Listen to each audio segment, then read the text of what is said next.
City of Jamestown fire crews worked into the night Friday, battling a massive blaze at what was Jamestown Royal Upholstery Company on East Crescent Street. Thank you for joining us for WNY News Now. I'm Justin Gould. Fire companies were first called to the scene around 7 o'clock for reports of massive smoke and flames coming from the old factory that once produced furniture. Mayor Eddie Sundquist telling us this is quite possibly one of the largest fires the city has seen in recent history. This fire was really hot. It's melted siding and other parts of other buildings around it. And so we're working very hard to make sure that our folks are safe. In total, all available personnel from the Jamestown Fire Department was called to the scene, along with several neighboring departments providing aid.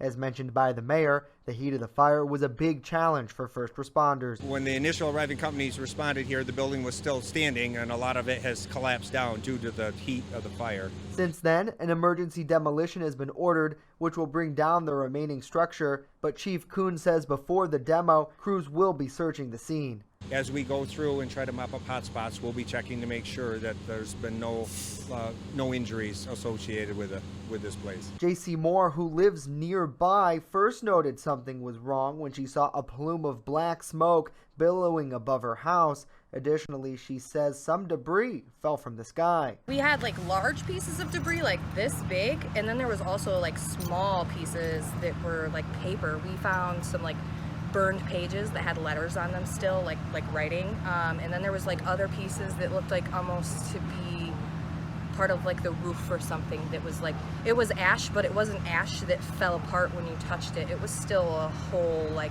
piece. That smoke spotted as far as Cattaraugus County and even on Doppler radar.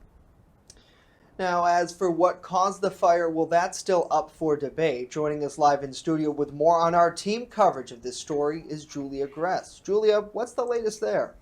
Well, Justin, investigators are continuing to seek what caused that massive fire.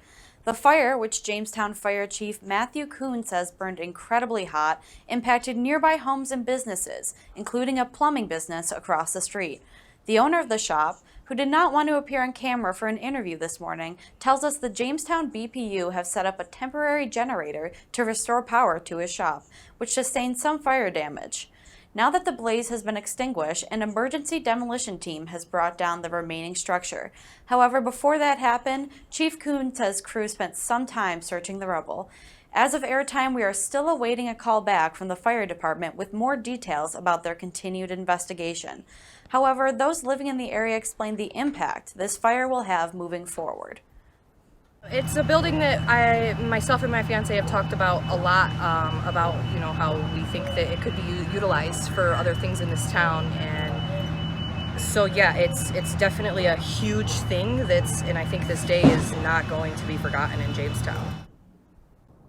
The structure, which at one point symbolized Jamestown's long-standing history in the furniture industry, has been an eyesore for many in the community over the past recent years, with residents telling us the dilapidated building was home to, in some cases, unwanted illicit activities.